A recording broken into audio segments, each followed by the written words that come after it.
grazie, ciao, ciao. That's as far as my Italian goes, I'm afraid. So my presentation will be in English today, despite my Italian surname. I don't speak Italian, so sorry about that.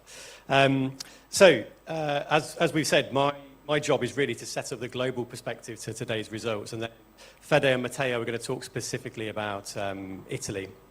So I'm going to do that by talking about and using the power of the BrandZ database. So on our fantastically loud video there, we had lots of big numbers, and it just shows the depth of insight we have available within BrandZ. So we've been gathering data for 25 years, so an incredible amount of time, and we've built a database that is genuinely huge and the largest in the industry. So since 1998, we've been interviewing consumers about brands. We now hold information on more than 4 million consumers, more than 20,000 unique brands across over 500 categories, 50 markets globally. So it's a huge database, a huge amount of insight for us to draw from.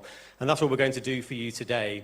And from a brand valuation perspective, we've been valuing brands since 2006, when we launched our first ever global top 100 most valuable brands. And we've been valuing brands in Italy since 2018. So we have lots of experience from a valuations perspective as well. So, looking at some key insights from a global perspective this year, if we go back to 2006, when we did our first ever global top 100 ranking, brands at the time, as a group of 100 brands, were worth a massive $1.4 trillion, which is clearly a big number. But if we fast forward to last year, to 2022, that group of 100 brands had actually grown in value to a massive $8.7 trillion. So over that time period, if we put it in percentage terms, that's a percentage growth of a huge and monumental 521%, which is clearly a very big number, an unprecedented period of dominance. This has been a very dominant set of brands. And as we're in Italy, as we're in Milan, I was trying to think of an analogy of something else that had been so dominant for such a relatively long period of time. And this is what I came up with: AC Milan. So how many Milan fans do we have in the room?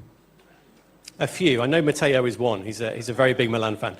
And he wasn't happy about this link in a minute, so bear with me. So dominance, if you think of the great Milan teams of the late 80s, the early 90s, the Van Bastens, the Bareses, the Rijkaards, the Hulles, etc., an incredible team, dominant for a very long period. But as we know, all good things come to an end. Periods of dominance come to an end. And sadly, that was the case with Milan. Clearly, there was the very sad Champions League exit last week. Do we have any Inter fans in the room? We've got a few, not many actually, not as many as I thought. So I'm really hopeful that Inter Milan actually beats Manchester City next week, because I'm a Manchester United fan. So I'm hopeful that Milan can unite behind Inter just for one game next week. So anyway, I digress slightly, but the point is, good things don't last forever. And that's certainly true of the global brand value increase that we've seen, even for our global top 100 most valuable brands. And we all know some of the reasons why. So in the last year, brand values have been impacted. Of course they have, because the global economy has been impacted. We've been impacted in terms of world events. We've had war in Ukraine. We've had rising interest rates. We've had lockdowns in China. But markets have been affected. The war has impacted energy prices. We've had supply shortages. We've had increasing inventories for some brands. Demand has been affected from a consumer perspective, and businesses have needed to deal with that. But also for consumers. We're all consumers in this room. We've been impacted. We've had to face and deal with higher living costs, reduced disposable incomes, insecurity around some of our own jobs at times as well.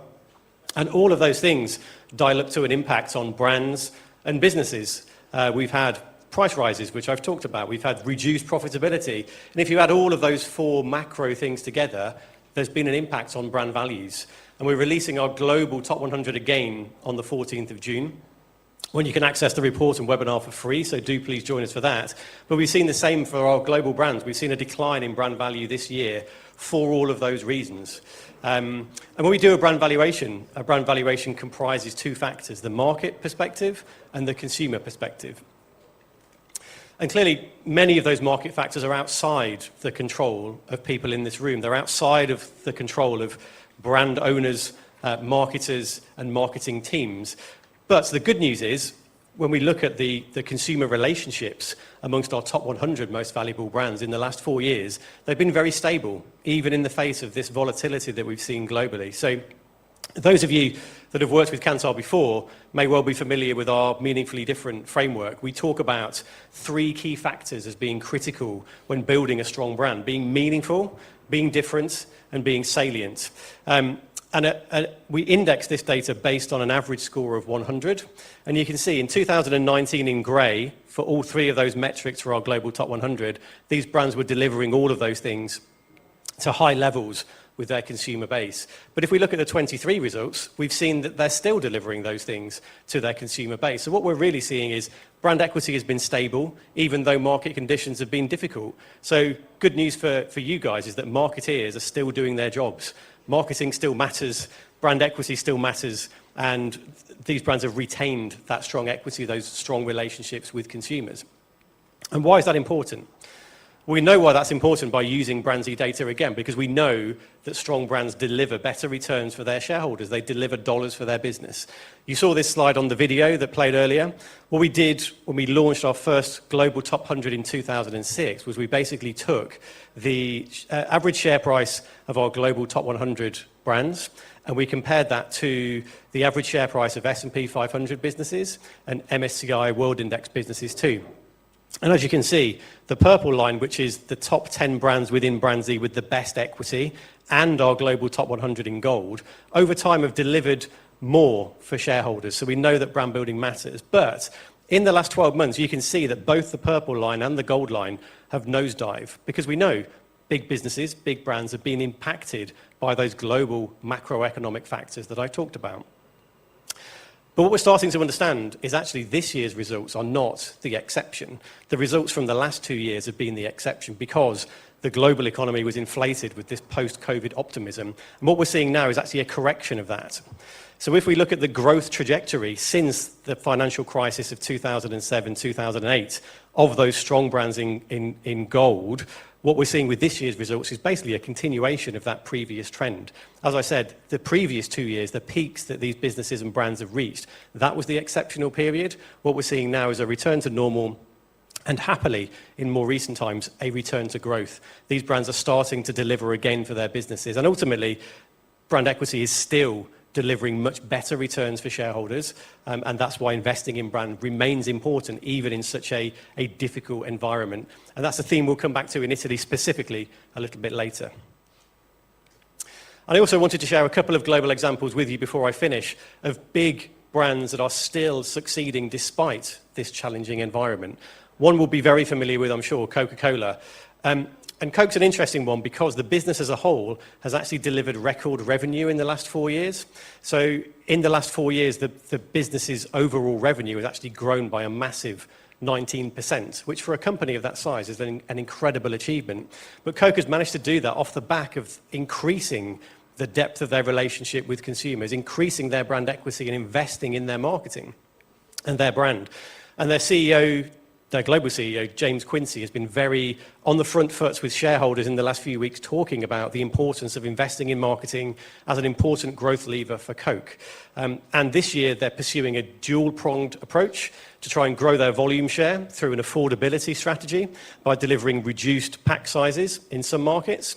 But they're also pursuing a premiumization strategy in other markets by partnering with other organizations. They've recently launched a collaboration with Jack Daniel's and a ready-to-drink can, which has been a big success. So they're basically using the power of their brand not only to drive volume, but also drive value. This is a business that understands brand and understands the power of marketing investment. And they're continuing to go from strength to strength. Second example is Australia's largest grocery retailer, Woolworths, Australia's third most valuable brand. Again, a business that has invested quite a lot compared to their competitors in marketing in the last few years. And not only has the result been increasing market share, but it's been increasing brand equity, increasing connections with consumers. They've done that through a very focused, consistent strategy, talking about their convenience, talking about their range, and talking about the strength of their brand and increasingly their sustainability credentials too. So by 2025, Woolworths will be completely powered by sustainable energy. That's something that, again, they're talking about in their marketing. So another example of a brand that really understands the power of marketing and the power of continuous, consistent investment. And as I said, they're reaping the rewards in terms of increasing strength of consumer relationships, but also increasing value to their business and for their shareholders too. So my brief from the team today was to deliver 3 or 4 global takeaways to think about as we move into to talk about the Italian results specifically. The first is those market shocks, those external factors, the global macroeconomic environment is absolutely explaining the reason why we're seeing many brand value declines this year. We're seeing it globally, we've seen it in Italy too. But as I said, the good news is we're seeing brand equity stability. Brands are resilient things, particularly brands that are invested in consistently with that consistent strategy in mind. And as I said, marketers are still doing their jobs, so good news for all of us. And then thirdly, overperformance is still possible with the right strategy and the right level of investment. We've seen it with Coca-Cola and Woolworths as 2 examples I've shared with you. And then finally, and arguably most importantly, we're seeing in our global results this year that growth is still possible in any market, in any sector, with the right strategy, with the right investment, with the right consistency in building brands. So my final message to you today is brand building absolutely does still work in challenging times, and we'll go on to talk about some specific examples from Italy next with Fede and Matteo too. So thank you.